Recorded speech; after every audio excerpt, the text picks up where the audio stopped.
वाहिगुरु जी का खालसा, वाहिगुरु जी की फतेह।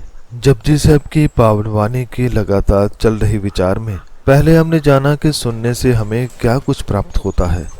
फिर गुरु साहब ने समझाया कि सुनकर मानने से हमें क्या कुछ प्राप्त होता है। तो जैसे सुनने वाली 4 पौड़ियां थी, ऐसे ही मानने वाली 4 पौड़ियां हैं। उसमें से आज हम चौथी पौड़ी के विचार गुरु साहब की कृपा से समझने का प्रयास करेंगे। ये जपजी साहब की 15वीं पौड़ी है, जिसकी पहली ही पंक्ति में गुरु साहब बहुत ही प्यारा उपदेश देते हुए फरमाते हैं कि मन्ने पावह मोक्ष द्वार। मोक्ष भाव मोक्ष मुक्ति, मोक्ष द्वार भाव मुक्ति का दरबार। गुरु साहब फरमाते हैं कि यदि मन में प्रभु के नाम की लगन लग जाए तो उसे मुक्ति का द्वार मिल जाता है। भाव छूट से छुटकारा पाने का रास्ता मन ढूंढ लेता है। संगत जी, मन मुक्त किससे होना चाहता है और मुक्त होकर कौन सी आजादी चाहता है? तो इस बात को समझने से पहले सबसे पहली बात संगत जी, अभी तक तो हमें ये भी खबर नहीं है कि हम गुलाम हैं या नहीं, और यदि गुलाम हैं तो किसके हैं। हमारी गुलामी है हमारी सोच, हमारे विचार। यदि हमारे अंदर मैले और बुरे विचार हैं तो हम उनके गुलाम हैं। लेकिन ये समझ तभी आती है जब मन गुरबानी से जुड़ता है। इससे पहले तो हमें ये समझ भी नहीं आती। जब हम गुरबानी पढ़ते हैं तो समझ आती है कि मन विकारों का गुलाम है, माया का, अवगुणों का, बुरे विचारों का गुलाम है। वह हमें क्रोध करने के लिए कहे तो हम करते हैं, लोभ करने को कहे तो करते हैं, बुरा देखने को कहे तो देखते हैं। ये इसी तरह हमारे जीवन को बर्बाद करते जा रहे हैं और हमें इस बात की खबर ही नहीं होती कि हम कब इनके गुलाम बन चुके हैं। लेकिन इनसे आजाद हुआ जा सकता है। संगत जी, गुरु साहब की वाणी हमें इन विकारों से, बंधनों से आजाद करती है, लेकिन इसके लिए गुरु की वाणी को मन में बसाना होता है। जब गुरु की वाणी मन में आती है तो हमारे गले में पड़े सभी विकार दूर हो जाते हैं। जो हमें माया के बंधन पड़े थे उनसे हम आजाद हो जाते हैं। जब मन में नाम का प्रकाश होता है, हम बंधनों से, बुरे विचारों से आजाद हो जाते हैं।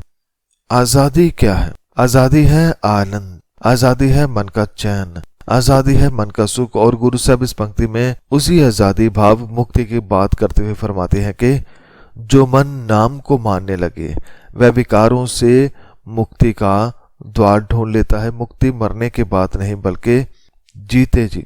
मुक्ति आज और अभी ही हो सकती है यदि गुरबानी द्वारा नाम से जुड़ा जाए, प्रभु गुणों द्वारा जिया जाए। तो इसके बाद गुरु साहब फरमाते हैं कि मन्ने परवार साधार। साधार का भाव है जिसका कोई आधार हो या कोई चीज जो किसी के आश्रय पर हो। तो यहाँ पर गुरु साहब फरमाते हैं कि जो खुद नाम को मानने वाला हो जाए, जो खुद को विकारों से मुक्त कर ले, तो वह ना केवल अपना उद्धार करता है बल्कि अपने परिवार को भी पार लगा देता है। संगत जी, परिवार चाहे तन का है या मन का, वह सभी को पार लगा देता है। संगत जी, तन का परिवार भाई बहन, माता पिता, पत्नी आदि है, और मन का परिवार होते हैं विचार और विचारों को ग्रहण करने वाली इंद्रियां। तो जब मन सही हो जाए, जब मन नाम से जुड़ जाए, तो मन के सभी सदस्य भी अपने आप ठीक हो जाते हैं। आंखें सही देखने लगती हैं, कान सत्य सुनने लग जाते हैं, मुंह जब भी बोलता है अब सत्य और धर्म ही बोलता है। तो ऐसे जो हमारा अंदर का परिवार है वह सारे का सारा ठीक हो जाता है, एक एक सदस्य ठीक हो जाता है। संगत जी, जब हमारा एक एक अंग ठीक हो तो जीवन सुखी हो जाता है। यही तो जीवन का आनंद है। हमें और क्या चाहिए? हमारा सोचना, बोलना, चलना, देखना सब ठीक हो जाए, सब सही राह पर चल पड़े, परमात्मा की राह पर चले, तो इससे बड़ी प्राप्ति दुनिया में और क्या हो सकती है। जो भी संगत जी जहां तक पहुंचता है वह बहुत ही महान होता है, बल्कि हिम्मत वाला होता है। क्योंकि अक्सर देखा जाता है कि जब तक प्रभु का नाम, उसके गुण मन में ना हो तो मन और बाकी जो शरीर के सारे अंग हैं ये अपनी अपनी दिशा में भागते हैं, जिस कारण हमें दुख भोगने पड़ते हैं। हमें कुछ समझ नहीं आता कि जिंदगी में क्या करना है। लेकिन जब नाम मन में आ बसे, गुरु से फरमाते हैं, फिर तो अपना भी भला होता है और परिवार का भी।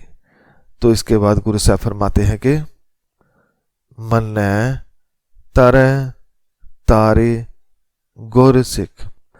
जो मन गुरु द्वारा गुरु रूप शिक्षा को मान जाए, वह मानने वाला मन, वह सिख, वह खुद तो भव सागर से पार होता ही है, लेकिन गुरु की शिक्षा का जब वह प्रसार करता है तो वह औरों को भी पार लगा देता है। संगत जी, जब गुरु की शिक्षा हमारे मन में हो तो वह दूसरों पर असर जरूर करती है, लेकिन शिक्षा यदि केवल होठों पर है, मन में नहीं उतरी तो उसका असर नहीं होता। असर इसलिए नहीं होता क्योंकि वाणी को पढ़ा तो है, सुना तो है, माना नहीं है, उससे प्रेम नहीं किया। जब प्रेम हो जाए तो फिर जो बोल बोले जाते हैं उसमें असर होता है, क्योंकि उसमें हमारे सारे अंग साथ देते हैं। जैसे जो हम कहना चाहते हैं, मन भी वही बोल बोल रहा है, जीभ भी वही बोलती है। जब हम अंदर और बाहर से एक हो, एक की बात हो, तो बात असर करती है, ना केवल अपने ऊपर बल्कि औरों के ऊपर भी इसका असर होता है। तो गुरु साहब फरमाते हैं कि गुण, खास करके प्रभु गुण, जितने बांटो बढ़ते हैं, कम नहीं होते। ये तो परमात्मा का खजाना है, जिसे जितना खर्च किया जाए उतना कम है। तो संगत जी, इस पंक्ति में उपदेश गुरु साहब दे रहे हैं कि जो मन गुरु द्वारा गुरु रूप शिक्षा को मान जाए तो वह मानने वाला मन, वह सिख भव सागर से पार हो जाता है। और जब वह गुरु की शिक्षा का प्रसार करता है, गुणगान करता है, बखान करता है, तो वह औरों को भी पार लगा देता है, औरों के मनों में भी परमात्मा के ज्ञान का प्रकाश करता है। तो इसके बाद गुरु साहब फरमाते हैं कि मन्ने नानक भवह ना भिख, भवह भाव द्वार द्वार पर जाना, भिख भाव भिक्षा। अर्थात हे नानक, नाम को मानने वाला मन दर दर का भिखारी नहीं बनता। संगत जी, जब तक मन का परमात्मा से मिलाप नहीं होता, जब तक मन अकाल पुरख को, उसके हुक्म को नहीं समझ पाता, तब तक वह बहुत दरों पर जाता है। उसे लगता है शायद इस द्वार पर मेरा दुख कट जाए, शायद किसी और दर पर मेरा दुख कट जाए। पर जब मन नाम के साथ जुड़ता है तो पता चलता है कि दुख तो जीवन का हिस्सा है, इसे भागना नहीं है, इसे जीना है।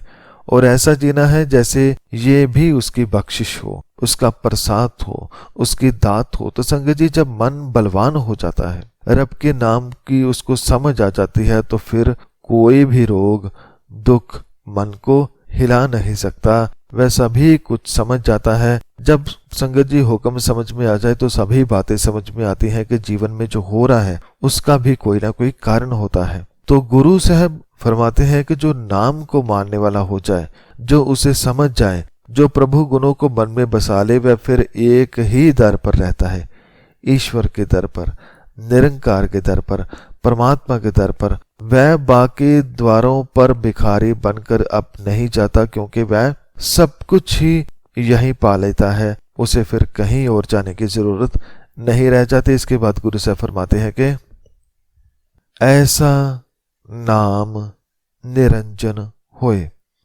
अकाल पुरख का नाम, उसका हुक्म, गुण बहुत ऊंचे हैं और वह माया के प्रभाव से परे हैं। और जो मन नाम के साथ जुड़ता है, भावजू कुर्बानी को मन में बसाकर जीता है, वह भी माया से मुक्त हो जाता है, वह विकारों से मुक्त हो जाता है, वह अपने एक एक अंग को सुधार लेता है और वह गुरु से प्राप्त किए ज्ञान से औरों का भी भला करता है।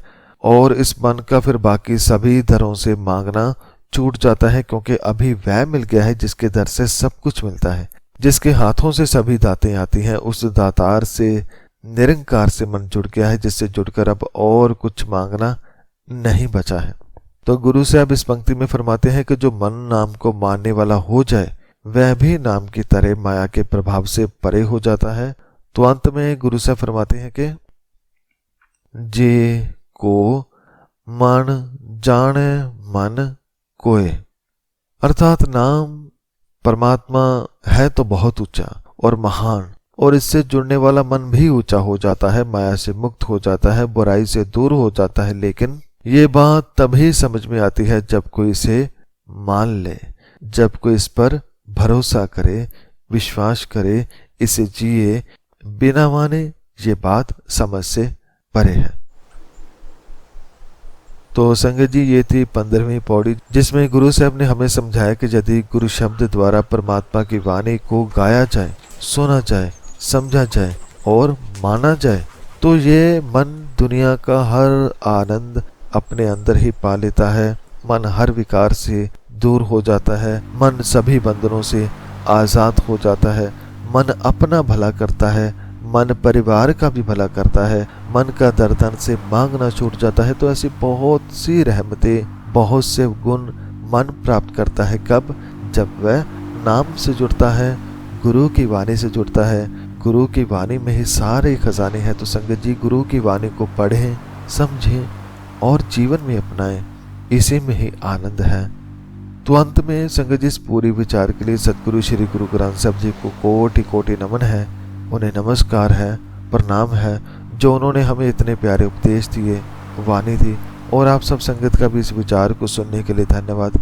हुई सभी गलतियों की मैं क्षमा चाहता हूँ। वाहिगुरु जी का खालसा, वाहिगुरु जी की फतेह।